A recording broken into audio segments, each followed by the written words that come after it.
Friends, आज हम बात करेंगे जीटीएल इंफ्रास्ट्रक्चर लिमिटेड के बारे में। और जैसा कि आप लोग देख पाओ दोस्तों, आज के दिन ना ही जीटीएल में हमें कोई तेजी बनते हुए दिखाई दी, ना ही जीटीएल में हमें गिरावट होते हुए दिखाई दी। बिल्कुल ही फ्लैट ट्रेड करता हुआ हमें दिखाई दे रहा है जीटीएल। तो आज इस वीडियो के माध्यम से हम लोग जानेंगे दोस्तों, ये जो जीटीएल में हमें गिरावट होते हुए दिखाई दे रही है, किस वजह से गिरावट होते हुए दिखाई दे रही है। आने वाले समय में जीटीएल में हमें क्या और भी गिरावट होते हुए दिखाई दे सकती है या नहीं। अभी इस लेवल पर जीटीएल में हमें इन्वेस्ट करना सही होगा या फिर जीटीएल को पूरी तरीके से अवॉइड करना ही सही होगा। और सरकार की तरफ से एक बहुत ही अच्छी खासी अनाउंसमेंट सामने निकल कर आई है। तो वो क्या अनाउंसमेंट है और उस अनाउंसमेंट से जीटीएल को किस तरह से आने वाले समय में हमें बेनिफिट मिलता हुआ दिखाई देगा, इन चीजों को जानेंगे हम लोग इस वीडियो में। और साथ ही साथ दोस्तों, स्पेक्ट्रम यूजेस चार्जेस से रिलेटेड एक अपडेट सामने निकल कर आई है। तो वो क्या अपडेट है उसे भी हम लोग जानेंगे इस वीडियो के माध्यम से। तो मेक श्योर दोस्तों, वीडियो को स्किप ना कर पूरा देखो, ताकि आप चीजों को सही से समझ पाओ और अपनी खुद की इन्वेस्टमेंट डिसीजन ले पाओ। लेकिन दोस्तों, मेरी आपसे एक ही रिक्वेस्ट रहेगी कि चैनल को सब्सक्राइब और वीडियो को जरूर से लाइक कर देना, ताकि आपको इस तरह की अपडेट्स रेगुलर बेसिस पर मिलती रहे। तो चलिए फ्रेंड्स, वीडियो को स्टार्ट करते हैं। तो सबसे पहले अगर इसके आज के कारोबार पर नजर डालें तो स्टॉक जो है ओपन हुआ ₹1.20 में, हाई बनाया इसने ₹1.25 का, लो बनाया इसने ₹1.15 का। और आप देख पा रहे हो दोस्तों, ₹1.20 में इसने क्लोजिंग दिया आज के दिन, और इसमें हमें कोई भी तेजी बनते हुए नहीं दिखाई दी है। कल के दिन का भी अगर क्लोजिंग देखोगे दोस्तों, ₹1.20 का ही क्लोजिंग हमें कल के दिन भी दिखाई दिया है, और आज के दिन भी हमें सेम क्लोजिंग होते हुए दिखाई दी है। दैट मींस जीटीएल में हमें कोई भी मूवमेंट बनता हुआ नहीं दिखाई दे रहा है। और अगर आप एक महीने के चार्ट को देखोगे दोस्तों, तो एक महीने से ये स्टॉक हमें करीब करीब एक ही प्राइस रेंज के बीच में ट्रेड करता हुआ दिखाई दे रहा है। ₹1.15, ₹1.5, इसी प्राइस रेंज में हमें जीटीएल इंफ्रा जो है वो घूमता हुआ दिखाई दे रहा है। तो इन्वेस्टर्स कंफ्यूज है, वो समझ नहीं पा रहे कि जीटीएल में क्या तेजी बनते हुए उन्हें दिखाई दे सकती है या नहीं आने वाले समय में। तो होपफुली दोस्तों, इस वीडियो के माध्यम से आपको क्लियर हो जाएगा कि जीटीएल में तेजी बन सकती है भी या नहीं। लेकिन सबसे पहले दोस्तों, इस आर्टिकल को देखो। यहाँ पर एयरटेल, जियो और वोडाफोन बहुत ही खुश है डॉट के एसयूसी ऑर्डर के वजह से। अब ये एसयूसी ऑर्डर क्या है, किस वजह से ये सारे टेलीकॉम कंपनी जो है वो खुश है, और आने वाले समय में इससे उनको क्या बेनिफिट मिल सकता है, ये यहाँ पर मेंशन किया हुआ है। यहाँ पर देखो दोस्तों, एयरटेल, रिलायंस, जियो, वोडाफोन बहुत ही खुश है जैसे ही डॉट ने एसयूसी का ऑर्डर जो है वो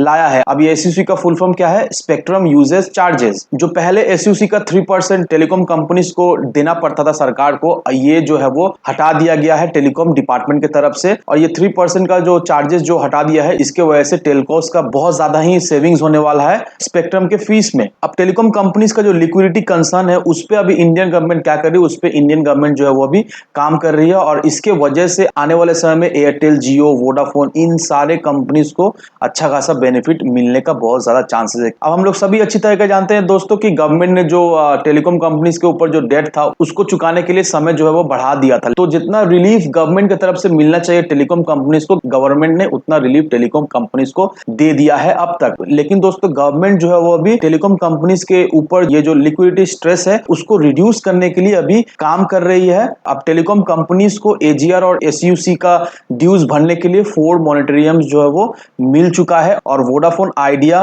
वो लोग गवर्नमेंट को स्टेक देने के लिए अग्री कर चुके हैं ऑलरेडी, ताकि उनका जो इंटरेस्ट ड्यू है उसमें उनको रिडक्शन मिले। अब इससे टेलीकॉम सेक्टर को लॉन्ग रन में काफी ज्यादा बेनिफिट, काफी ज्यादा बूस्ट मिलने वाली है। अब lieutenant general doctor SP Kochar, उन्होंने government and ministry of communication को थैंक यू कहा है, क्योंकि उनके इस डिसीजन से, दैट मींस 3% का जो एसयू चार्जेस, उसमें जो गवर्नमेंट ने जो लीवे दिया है, उसके वजह से आने वाले समय में टेलीकॉम कंपनीज को काफी ज्यादा बेनिफिट मिलता हुआ हमें दिखाई देगा। इस वजह से उन्होंने government and ministry of communication को थैंक यू कहा है। अब दोस्तों, ये आर्टिकल देखकर आपको क्या समझ में आ रहा है दोस्तों? ये आर्टिकल देखकर हम लोगों को ये समझ में आ रहा है कि गवर्नमेंट ने जो 3% का एसयू चार्जेस जो टेलीकॉम कंपनीज को पहले देना पड़ता था, वो अब नहीं देना पड़ेगा। और इस वजह से टेलीकॉम कंपनीज के ऊपर जो बर्डन है दोस्तों, वो बर्डन हमें कम होता हुआ दिखाई देगा। और अगर बर्डन कम होता है तो टेलीकॉम ऑपरेटर्स जो है वो अच्छी तरीके से हमें काम करता हुआ दिखाई देगा। क्योंकि हम लोग सभी अच्छी तरीके जानते हैं दोस्तों कि टेलीकॉम कंपनीज के ऊपर काफी ज्यादा बर्डन है, एजीआर का भी काफी ज्यादा बर्डन है। तो काफी ज्यादा पैसा जो है वो उनको सरकार को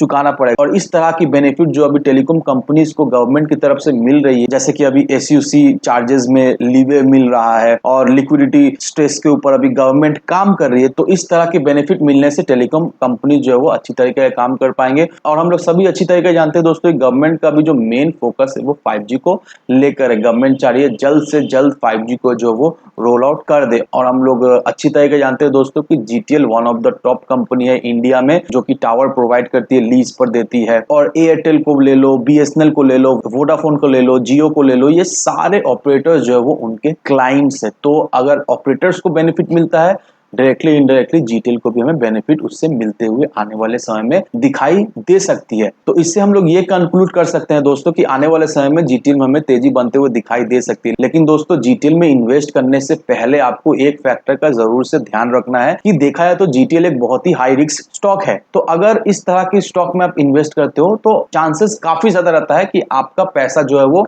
डूब जाए। तो उतना ही क्वांटिटी, उतना ही अमाउंट इस तरह के स्टॉक में आप इन्वेस्ट करें कि अगर इन फ्यूचर आपका पैसा डूब जाए तो आपको कोई उससे पछतावा ना हो। तो उतना ही लिमिटेड क्वांटिटी, लिमिटेड अमाउंट में जीटीएल में आप इन्वेस्ट करें। पूरा अपना पैसा जीटीएल में बिल्कुल ही गलती से भी इन्वेस्ट ना करें। बहुत सारे स्टॉक है दोस्तों स्टॉक मार्केट में इन्वेस्ट करने के लिए, एक जीटीएल ही नहीं है जो कम रेट में आपको मिल रहा है। नहीं, कम रेट में बहुत सारा स्ट्रॉन्ग स्टॉक है जिसमें आप इन्वेस्ट करते हो तो आपको अच्छा खासा रिटर्न भी मिल जाएगा और आपका रिस्क इज टू रिवॉर्ड भी सही रहेगा। तो कहने का मतलब यही है दोस्तों, जीटीएल में आप लॉन्ग टर्म के नजरिए से इन्वेस्ट करें। शॉर्ट टर्म में आपको कोई भी गेन जीटीएल से मिलता हुआ नहीं दिखाई देगा, मुझे ऐसा लगता है। लॉन्ग टर्म के नजरिए से आपको गेन मिल सकता है, लेकिन दोस्तों लिमिटेड अमाउंट, लिमिटेड क्वांटिटी में इन्वेस्ट करें। तो इन सारे फैक्टर को कंसिडर करो, उसके बाद ही अपना एक इन्वेस्टमेंट डिसीजन लो। लेकिन दोस्तों मेरी आपसे एक ही विनती है कि विदाउट एनी डिटेल रिसर्च के बिना कहीं पर भी इन्वेस्टमेंट ना करें। वीडियो अगर आपको पसंद आए तो लाइक शेयर सब्सक्राइब जरूर करें। तो चलिए फ्रेंड्स, मिलते हैं हम अगले वीडियो में।